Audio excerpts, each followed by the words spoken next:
Carmen es arquitecta por la Universidad Ricardo Palma y tiene un máster en urbanismo por European Postgraduate Master in Urbanism. Fue docente en la Universidad Ricardo Palma y catedrática de la Universidad San Martín de Porres.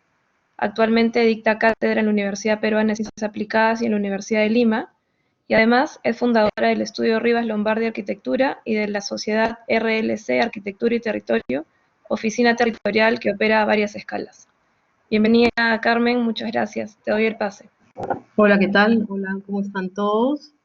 Más o menos les comento la estructura de la investigación. Bueno, mi investigación es de la tesis de maestría. Yo hice esta investigación para la maestría y trata sobre la Costa Verde puntualmente, pero el tema es todo el acantilado y todo el de Lima. Trata sobre los espacios de la naturaleza y las ciudades. La naturaleza coexiste con la ciudad y viceversa. Todos sabemos que Lima es una ciudad masiva, donde los espacios públicos y las áreas recreativas son muy escasas. La mayor parte de la ciudad se desarrolló ignorando esta conexión con lo natural, ignorando la conexión con la naturaleza, en este caso el mar y el acantilado. Comentarles que la motivación nace desde el tema de que para mí Lima era este paisaje natural que se ve desde el mar y la ciudad encima del acantilado. Tenía particularmente me gustaba mucho este espacio, pero cuando yo lo comentaba y me preguntaban cómo era Lima, yo comentaba esto, las personas que me escuchaban, como que no entendían, porque para ellos la imagen de Lima era una ciudad bastante intensa, con mucho tráfico, tenían otra imagen, ¿no? Otra imagen de la que yo tenía, otra percepción de la que yo tenía desde fuera. No todos, había personas que sí, arquitectos que conocían Lima muy bien, pero algunas personas no lo conocían. Entonces, esta motivación es más que nada para ver Lima desde otra perspectiva, desde sus espacios naturales, que son vastos, ¿no? Tienen los humedales, tiene las lomas, tiene el acantilado, tiene el mar, tiene la costa, pero en general, los espacios naturales de Lima siempre están con este peligro de invasión, ya sea por una invasión planificada, o sea una invasión no planificada. Entonces, la idea era tener una especie de prototipo de investigación para poder aplicarse en diferentes espacios naturales. Les voy a pasar, Ángeles, no sé si puedes compartir el video, porque para mí es un poco complicado.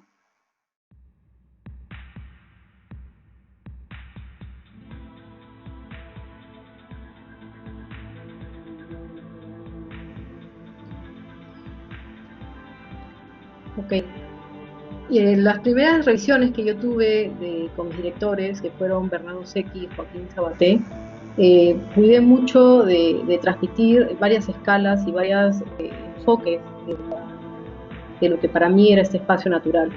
Esta idea lo más cercano a lo que yo tenía de la escala peatonal era un poco provocadora, la idea de hacerlo en auto para evidenciar que había muy poca conexión, muy poca relación con el peatón, y quería que este mensaje para las personas de fuera, porque bueno, yo exponía que si fuera, sea clara, ¿no? Se llegue a entender que había un dominio del transporte privado, ¿no? Y que no había una red planificada de conexiones peatonales y conexiones con el transporte público.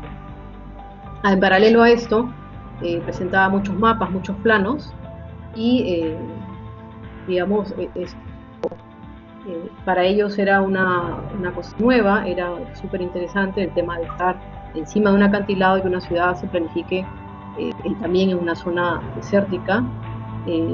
Ya más adelante les voy a presentar con las diapositivas cómo yo aterrizo en el tema de, digamos, cómo se construye la ciudad de Lima en esta zona bastante desértica, ¿no?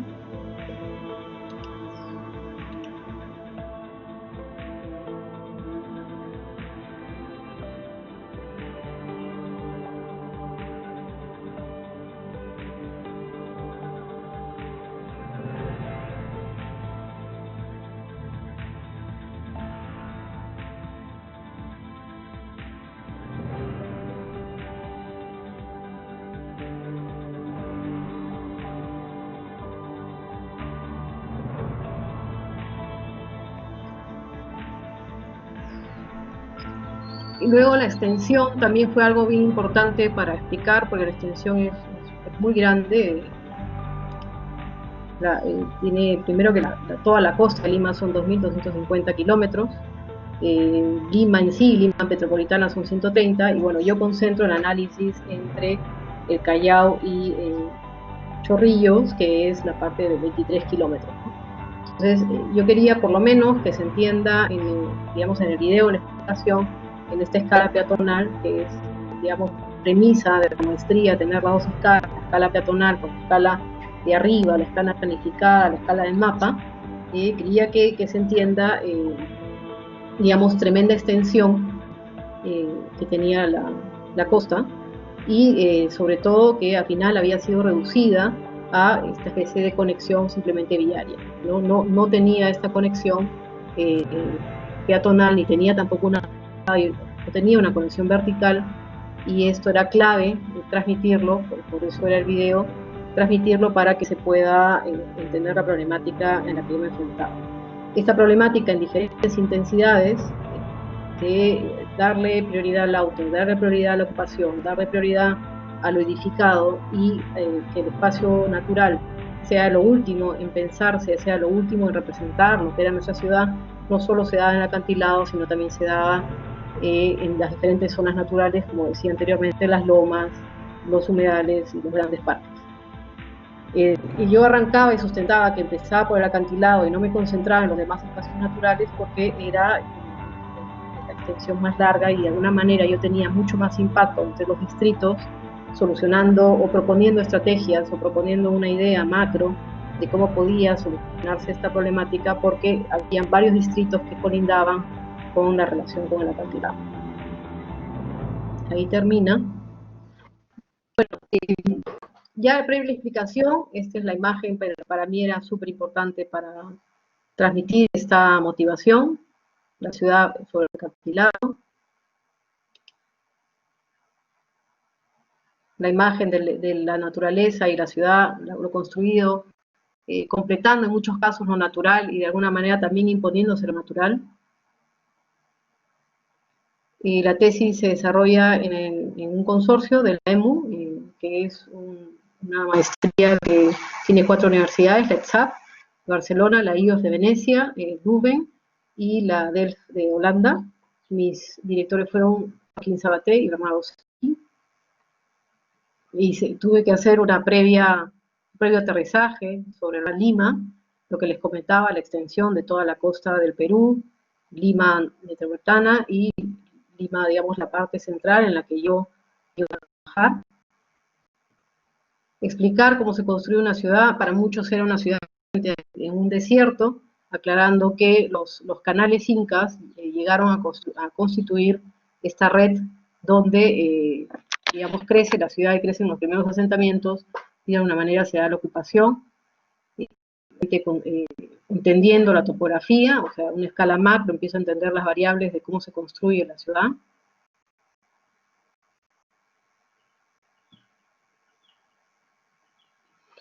En la maestría se tenía que llevar la investigación siempre abordando el proyecto desde el principio. O sea, digamos, no iba a plantear la problemática en sí, se tenía que empezar desde el inicio. No hacer un largo, sino encontrar el problema de investigación desde el inicio.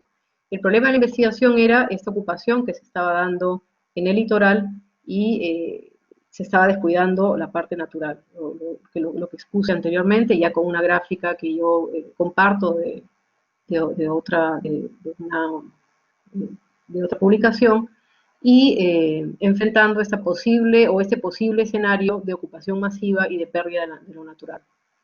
Entendiendo digamos, la naturaleza que se perdió, digamos, en 1930, el balneario era ocupado más por las personas que por los autos, y ahora es el concreto y los autos lo que ocupa el balneario, más construcciones que ya se daban en el margen de barranco que empezaban a construirse sobre el acantilado.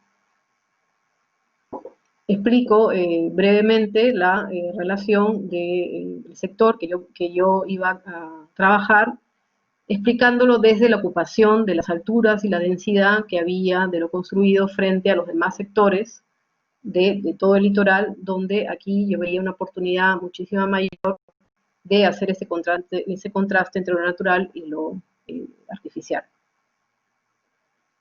Encontrando los códigos mediante un análisis primero físico de cómo era la cuestión en las distintas franjas del litoral, encuentro la posibilidad de que en la parte central versus las demás se daban estas calles que remataban al mar, que Carles, que era uno de los profesores, llamaba estas calles como las vías maris, esas calles que conectan al mar, que es un concepto que lo traían desde Roma, y concentrándome el análisis en el medio, pero sin dejar de lado que habían otras franjas, como la franja industrial, que está antes de la parte de Ventanilla, esta franja donde está el humedal, la otra franja después de Chorrillos, donde también aparece parte industrial, y la ocupación de los balnearios hasta Pucusana. Entonces encuentro estos códigos, encuentro muy gráfica, mi investigación es muy gráfica, por dos motivos. Una, que la universidad, o sea, digamos, la metodología de las 4 universidades lo exigían, y dos, porque particularmente yo funciono así, yo funcionaba con gráfica y gracias a mis directores me permitieron construir esta investigación más mediante el dibujo, ¿no? Con el tema del dibujo antes de construir el texto, de alguna manera porque yo funcionaba así y tuve la suerte de que ellos permitieron que yo haga la investigación de esa manera. Hago un comparativo con los grandes espacios públicos de varias ciudades grandes, y llego a encontrar que los 5 millones de metros cuadrados que tenía Lima en toda la franja competían con los grandes parques metropolitanos, el 3 de febrero de Argentina, el Central Park, el Hyde Park, el Parque Retiro, o sea, inclusive mucho más que otros parques que tenían otra proporción, otra dimensión, otra forma, pero yo sustentaba que en metraje, si se valoraba una especie de gran espacio público como espacio primero, espacio de testeo de esta especie de hipótesis de naturaleza frente a la ciudad, esta convivencia que debía existir, se daba y estaba a nivel de las grandes ciudades. Sigo en la escala macro de investigación, una vez enfrentado el proyecto desde lo puntual, que era una exigencia de la metodología, vuelvo a la escala macro, o sea, ahí está permitido volver a la escala macro una vez que tú aclaras la idea, aclaras lo que vas a investigar, aclaras digamos, la fuerza de la investigación, y otra vez empiezas a encontrar las variables del lugar en una escala territorial. El impacto, ya sea que el proyecto o las estrategias que se planteaban en paralelo a la investigación, porque es una investigación propositiva en la maestría, estaba concentrada entre la parte de ellos, sí tenía un impacto dentro de todo el litoral. Entonces, habría que entender la construcción y la forma de la ciudad. Se hace un levantamiento de todos los espacios públicos que habían, los espacios verdes que habían, con su metraje, ¿no? Para entender cuáles eran estas virtudes del espacio vacío, del espacio que teníamos, y digamos, aparentemente lo poco de área que teníamos, pero al final era una gran extensión.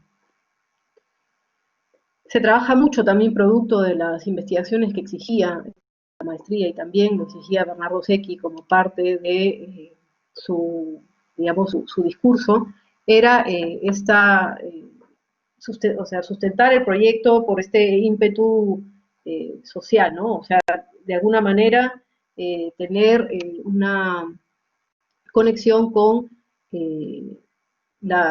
solucionar las desigualdades que habían sociales en la ciudad, o sea, ya sea porque este espacio público que aparecía como estrategia después tenía que solucionar esta especie de desigualdad. Y esta carga de la inclusión social y esta carga de que el espacio sea para todos, en la parte teórica de los cursos que llevábamos, en la parte teórica de la investigación, estaba relacionada con el espacio público activaba las zonas y activaba esta inclusión social, y era un espacio para todos, no solo exclusivo para las personas que podían pagar esta relación con el mar, en este caso, esos son los balnearios del sur, sino comparado con la zona de abajo, por Maranguita, por esta zona, donde al final estos espacios eran, la playa se convertía en grandes naturales, muy complicados de, digamos, conexión con las personas, porque simplemente es peligrosísimo ir, Entonces, este tema de la inclusión social se tenía que tener muy en cuenta en la investigación. Se hacen muchos cortes, se estudia el acantilado de las calles como condición física, como variable física del territorio. Se tiene la premisa de entender el territorio si es que en la playa no hay arena y si en la playa hay piedras, entonces se tenía que pensar y entender el sitio con estas piedras y no tratar de disfrazar la naturaleza del. Entonces, primaba la naturaleza del sitio en toda su magnitud, así sea un espacio complicado de llegar, se tendría que buscar situaciones para poder solucionar la problemática, o definitivamente no entender la problemática, sino que el territorio sea el que dé esta información y el que diga cómo plantear las diferentes estrategias para que esto funcione y exista esta convivencia que se planteaba en la investigación. Todo el riesgo de tsunami, importante para un espacio público, era dicotómico pensar que esto se llenaba de personas y no se tenía una estrategia clara de un caso de tsunami, cómo iban a salir esas personas. Se hace un estudio muy técnico sobre los tiempos que se demoraba el tsunami, se hace un estudio de cómo debería trabajarse los muelles para, de alguna manera, construir este espacio. Esto, bueno, por tiempo no lo presento más el análisis que se hizo sobre el estudio del riesgo, la parte baja obviamente más riesgosa que la parte alta. En paralelo, los deslizamientos, o sea, no solo era el riesgo de tsunami, sino también deslizamientos porque el acantilado tenía un suelo bastante malo y había muchos accidentes y muchos momentos en que ha habido deslizamientos, y eso también se mapea, se va hacia la historia, esta capa del pasado, donde se estudian los deslizamientos, los sismos, y para entender por qué ahora tenemos esta imagen del acantilado con las mallas, ¿no? O sea, por qué existe esta digamos, piel que cubre esta naturaleza, sigue siendo agredida por no ser entendida, ¿no? Cuando debería ser esta la imagen de la que nosotros deberíamos entender como parte de la identidad del sitio, ¿no? Lo que dice Schulz, el espíritu del lugar, el espíritu de la costa de Lima, es este paisaje árido, este paisaje totalmente agreste, que es parte de nuestra naturaleza, es parte de la naturaleza de la ciudad. Comparando digamos, este escenario de la movilidad limeña, donde todo es el auto, la primacía del auto sobre las personas, ¿no? Al final este espacio natural se llenaba de autos y se convertía en una autopista, obviamente como desahogo de la ciudad de Lima. Para ello se hace un estudio de movilidad, o sea, se entiende para entender por qué, porque uno no puede anular simplemente una avenida, sino hay que entender y profundizar en la escala macro para entender la escala, digamos, en este caso, entre comillas, micro, una menor escala en relación a la gran escala que es Lima. Los sistemas futuros de transporte para apoyo, para ver qué se puede lograr con el transporte masivo. La problemática actual, ¿no? El tráfico de la Costa Verde, que todos conocemos, y obviamente por no tener menos planteado una relación con un transporte público, como tiene la vía expresa. En la Costa Verde solo es el transporte privado. El exceso de estacionamiento, ¿no? Se tiene siempre el estacionamiento antes que las personas, o sea, el escenario que tenemos es este, ¿no? Y lo que se buscaba en la investigación es justamente ser radicales frente a este escenario.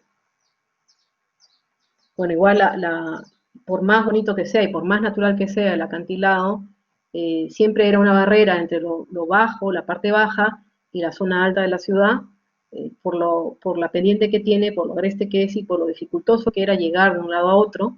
De todas maneras era una barrera interesante, pero una barrera para pensar, una barrera que teníamos que observar para ver la solución posible a la propuesta. Las actividades que se daban digamos, en la parte baja, se mapean, se hace una especie de mapa de calor donde se identifica que sí, hay unas personas, que son el deporte del surf, que dependía de la fuerza del agua, que tampoco era cambiar la imagen del lugar o cambiar la identidad del lugar, sino adaptarse, como todo.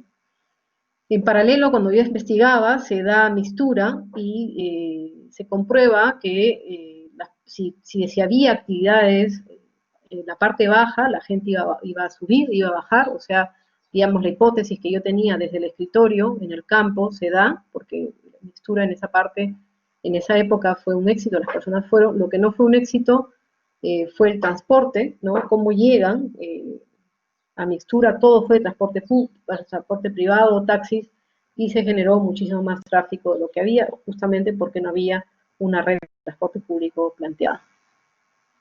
En la metodología de la maestría, que es también la metodología de la investigación, los usuarios son como los actores del espacio, entendiendo el espacio de la ciudad como un escenario, ¿no? Que tiene varias posibilidades y varios escenarios a seguir. Los actores se dividían entre actores directos y actores indirectos. En este collage se puede ver los actores directos, los que actúan directamente en el espacio, y los indirectos, en este caso los inversores, ¿no? Las personas que piensan en qué hacer en el acantilado, qué hacer en la parte de la costa, que es una de las zonas más potentes, digamos, de costo de Lima. Los pequeños actores, que son muy pocos, que eran los surf, los grandes actores, que son los pescadores, las personas que venían a los balnearios, el balneario, etcétera, ¿no? Para tener un gran margen de los actores, y más ubicándolos en espacios, se espacializan para ver por dónde están, para entender qué eran las estrategias que se podían plantear. Se maneja el escenario cero, es la situación actual. La situación actual era, digamos, sin hacer nada, o sea, ¿qué pasa en la investigación que se maneja en la maestría? Se manejan de 3 escenarios como mínimo a varios escenarios. Escenarios es una palabra que reemplaza de repente a lo que es la utopía, ¿no? Un poco más aterrizada, o sea, está basada en un análisis muy profundo, muy exhaustivo. He presentado una parte del análisis, no he presentado todo, pero luego de analizar todas las escalas y de transportes, mapas de calor, escala peatonal, videos, recorridos, derivas, tú encuentras igual escenarios posibles que pueden llegar a ser extremos, pueden llegar a ser utópicos, pero estás basado en una investigación de campo y estás basado en una investigación con data y totalmente graficada. Entonces el escenario cero era como plantear que no se hace nada, todo se deja como está, y se continúa con estas barreras que no te dejan ir al mar, que no te dejan pasar, se continúa con estos espacios públicos que no tienen ningún programa que los soporte, solamente algunos que tienen deporte, y las personas no pueden llegar a los espacios públicos por el peligro que hay, y se continúa con las barreras mínimas, que son estos muritos y rejas que también no te permiten tener acceso, ¿no? Estas imágenes son como muy potentes y sugerentes para entender la problemática que había, estas barreras que se generaban para llegar al mar. O esas infraestructuras totalmente inútiles que al final no llegaban a solucionar el tema de la bajada y solucionar el tema del escape de las personas si es que se ocupaba ese espacio, comparando con la lección que nos daba unas pocas bajadas que quedan, en este caso la de Barranco, ¿no? Que estaba acompañado y se detecta el éxito de esta bajada por el comercio, ¿no? El comercio es el que activa esta bajada y el que hace que las personas consuman este espacio, no solamente para bajar, sino también la bajada, estas vías maris, que se hablaban también en la maestría, son espacios útiles, espacios programáticos, espacios que funcionan para la ciudad. Esta es una imagen ya de planta, de cómo funciona ahorita este sector de la ciudad, con esta gran barrera que es la roja, ¿no? Donde los edificios son la barrera ante el mar, y la mancha negra en la costa, los estacionamientos que se dan, bueno, exagerando un poco, los estacionamientos que se dan frente al mar. La desconexión también entre la ciudad, la poca conexión que hay entre la ciudad y el mar. Al final, si es que se propone algo no planificado en la parte baja de la ciudad, en la parte baja de la Costa Verde, improvisado, igual se llenaría el transporte privado, igual habría muy poco área para el peatón y no sería una ocupación planificada. El que he presentado anteriormente es el escenario cero. Se llama escenario cero por la metodología, o sea, sin hacer nada, estás en el estado cero, ¿no? Y luego está el primer escenario, que el primer escenario es el escenario, digamos, extremo, ¿no? Donde este conflicto que se da entre la naturaleza y lo construido se vuelve peor, ¿no? se vuelve más grave, se ocupa muchísimo más la ciudad de Lima, se desaparecen los espacios verdes, ¿no? Es un escenario, digamos, apocalíptico, es un escenario exagerado, ¿no? Para entender cómo estas variables se pueden llevar a su máxima expresión si es que no se actúa desde las estrategias del urbanismo.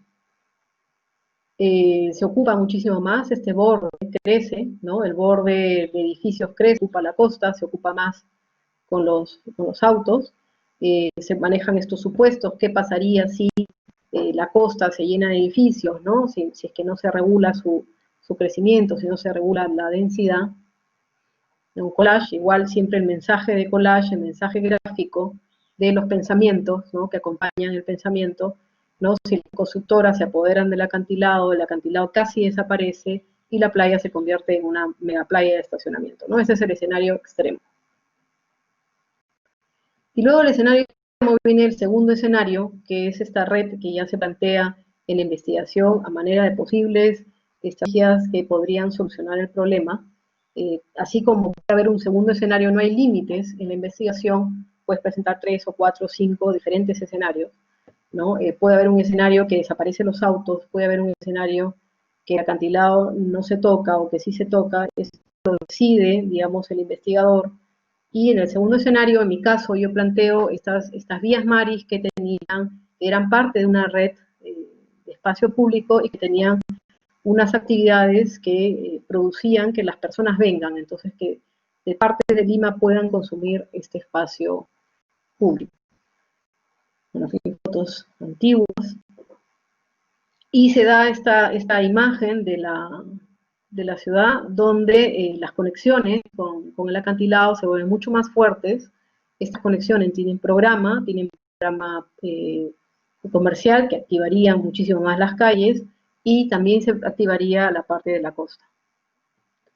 Se hace una gráfica de una especie de diagrama, digamos, en 3 dimensiones. Los más no se hacía mucho en 2 dimensiones, se hacían en 3, o sea, se usaba la ciudad como fondo y se diagramaba los posibles flujos que podían haber. Mi escenario era proponer que no exista nada construido. La postura era que no, en lo natural no debería de haber nada construido, sino mínimas intervenciones de bajadas muy sutiles. Esto es un diagrama, o sea, no está diseñado. Y que el programa que activaba la parte de la costa saliera con una especie de muelles, tipo la cosa náutica, ¿no? O sea, muelles con programáticos que salían al mar y de alguna manera contribuían a que las personas bajen y que tanto la playa como el acantilado se quede sin ninguna intervención construida, sino se quede solamente con su condición natural. Aquí otra imagen del diagrama. Se hace un comparativo de lo que venía antes y lo que se propone. Se propone también programa muy efímero, es estos cubitos transparentes, que no atentaban contra la naturaleza del sitio, o sea, tú podías a través de, eran muy dispersos y eran importantes como programa para que se active el espacio público, otra vez las teorías de Gell, de Jacobs, del programa, es lo que activa el espacio público. Tampoco se podía hacer un escenario donde no había nada, porque era muy poco real, por eso que habría que mantener un equilibrio. La red de transporte, estudiada en base al análisis que se hizo, se plantea una red de transporte que va a lo largo, el transporte público, se da prioridad al transporte público, y a las bajadas y a las conexiones con las otras vías que podían alimentar este gran transporte público. Dentro de los escenarios, dentro de este segundo escenario, estaba el escenario de un metropolitano, una vía metropolitana con solamente reduciendo las vías de auto, obviamente entendiendo que el auto disminuía, dándole mucho más prioridad al peatón, a la bicicleta y a los otros tipos de movilidades. y también un escenario 3, ¿no? Dentro de este escenario, porque hay 2 o 3, o sea, habrían escenarios mínimos, pequeños, dentro del gran escenario que abarca todas las estrategias. ¿Por qué no un tranvía que no tenga contaminación y sea algo mucho más viable? Obviamente los problemas de sismo y obviamente los problemas de tsunami venían a la conversación, vinieron a la crítica, a la presentación. Y se hacen estos patrones de ocupación, de cómo se debía ocupar la parte baja. Se estudian las bajadas, ¿no? Cómo se llega a la parte de la playa, ¿no? Digamos, haciendo los zooms por cada avenida, la Universitaria, la Brasil, se combinan las bajadas, o sea, la B, Ribalta, dentro de los temas viario, las bajadas de auto, en este caso el privado y el público, la beta, el peatón, ¿no? Y se hacen diferentes elementos de bajada dentro de esta red. Y también tenía que plantearse la posible solución de los muelles, ¿no? Cómo iban a funcionar los muelles para contener el tema del agua, en algunos casos para contener el sismo, y en otros casos no se proponía porque iba a atentar contra las olas, entonces simplemente no se proponía ningún tipo de muelle. Entonces cada situación de esta especie de códigos que se estudia de la naturaleza, cada muelle o no muelle, por ejemplo aquí no hay, solo había uno, respondía a la situación particular de cada zona de estudio. Se hacen también otros diagramas para ver cómo se conectaba lo de arriba y lo de abajo. Cada zona se proponían conceptos, se proponían particularidades del espacio, se proponía programa también, programa de soporte de las vías maris y programa de soporte de la costa. Aquí también hay otro diagrama, cómo se hacían muchos montajes, o sea, se proponía, digamos, igual las imágenes, los montajes de cómo se piensa que debería ser la costa, dándole prioridad en algunas zonas donde la costa ya empieza a tener mucha relación con las viviendas y la escala baja, también bajaba el tema de la intervención, ya no había tanta movilidad, había solamente la bicicleta, había mucho peatón, ¿no? O sea, es un cambio radical en este segundo escenario que se plantea tanto en planta como, bueno, en este caso en montajes, ¿no? Buscando, dándole actividad al espacio público. Los montajes siempre transgresores, siendo radicales, como lo diría Bernardo Secchi. Igual estoy ya acercándote a la parte plana del lado, muchos más montajes, viendo cómo es este espacio. Las actividades que se proponían, basadas en este caso en una investigación que se hizo del campo, ¿no? Lo que pasó en Mistura, a mí me sirvió mucho, pude entender que el comercio, la comida, la actividad es súper importante para todos los espacios públicos, pero en particular para nuestro contexto, donde está muy valorada el tema de la comida. Entonces había esta especie de éxito de esta zona del acantilado donde pasa Mistura. Entonces se plantean esas actividades, se plantea también en algunas zonas más actividades de deporte.